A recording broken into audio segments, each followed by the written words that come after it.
Now at 6 across the globe and here on our First Coast, officials continue to take sweeping measures aimed at slowing the spread of the coronavirus.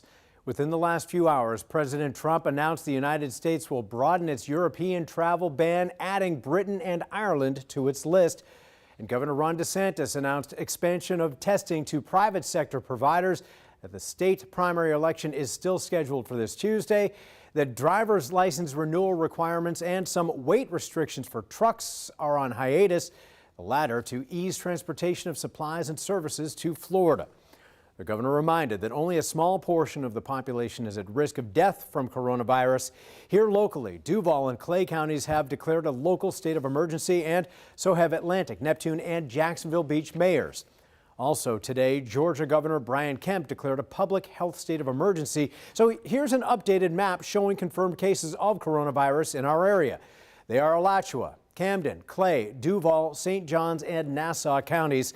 At this hour, we know there are 77 confirmed cases in Florida, 66 cases in Georgia. In Duval, an 83-year-old man who tested positive for coronavirus is being treated at Memorial Hospital in Jacksonville. Another patient is being treated at Orange Park Medical Center in Clay County. That is where we find our Kaylee Tracy with the latest tonight. Kaylee? Well, Jeff, the spokesperson for the hospital here says they were told this week by the health department that that patient did test positive, as you said, for COVID-19. That patient, we're told, was in isolation at the time that they were told that that patient tested positive. Now, staff started screening visitors and patients at the hospital's entrances last week. One of several precautions they say that they're taking, supplies like masks, are now at those entrances, so any potential patient with symptoms can be properly masked before stepping foot into the hospital. Orange Park's spokesperson says visitor restrictions are also in place, like 2 visitors per patient, and no children under 12 years old can visit.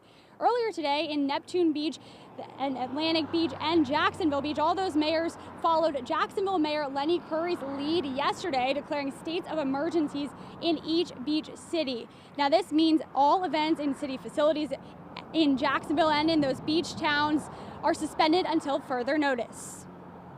I want to talk just a few minutes about why we're doing this and the importance of social distancing, the importance of washing your hands, the importance of not touching your face. It's called flattening the curve. And in places that don't do these types of things, you can Google this or look this up. You see the COVID-19 spike like this. What that does is that stresses healthcare providers, that stresses hospitals. The beaches will remain open despite events, again, in public facilities in those areas being closed until further notice. And we have a list of all closures and cancellations up and down the First Coast. You can look at that right now on firstcoastnews.com. Of course, we'll keep you updated on air and online. But for now, reporting live in Clay County, Kaylee Tracy, First Coast News on your side.